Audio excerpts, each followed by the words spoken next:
ভাগ্যের পরিহাস কাকে বলে জানেন? মেসির গোট ইন্ডিয়া ট্যুর নিয়ে গতকালের পোস্টে প্রায় 6 মিলিয়ন লাইক পড়েছে, প্রায় 60 মিলিয়ন ভিউ হয়েছে, যার ব্যাকগ্রাউন্ডে একটা বাংলা গান বাজছে। সর্বোপরি সেই পোস্টে একজন বাঙালির নাম মেনশন করা আছে, যার ইনিশিয়েটিভে মেসি ভারতে এসেছিলেন।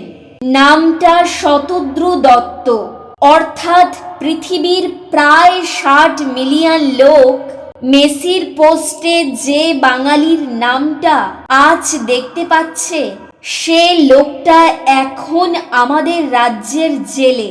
অথচ সবাই দেখেছি সেদিন কি হয়েছিল, কেন হয়েছিল, কাদের জন্যে হয়েছিল। বাকি 3টে রাজ্য একই অর্গানাইজারের ইভেন্টে অসংখ্য ঐতিহাসিক মুহূর্ত তৈরি হলো। দর্শকরা, ফ্যানরা খুশি মনে বাড়ি গেল। দেখা গেল সব event well planned, well executed. কিন্তু এ রাজ্যেই সব ছড়িয়ে গেল, ঘেঁটে গেল।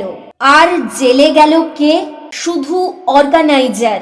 ইভেন্ট ফেলিওরের দায় অবশ্যই কিছুটা হলেও তার আছে, কিন্তু যেখানে এত ভিআইপি, এত লোক, এত সিকিউরিটি ইনভলভড, সেখানে বেশিরভাগ দায় কাদের সেটা বলাই বাহুল্য।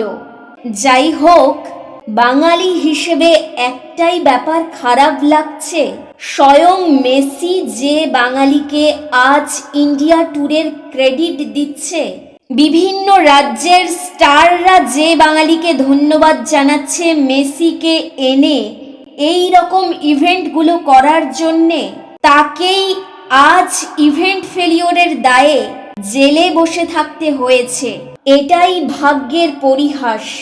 প্রতিবারের মতো এবারেও তদন্ত শুরু হয়েছে। আজকাল আর তদন্ত শেষ হওয়ার আশা রাখি না, তবে এবার শুধু এটুকুই কাম্য যে আসল দোষীরা সাজা পাক বা না পাক, দর্শকরা যেন তাদের কষ্টার্জিত টাকা ফেরত পায়।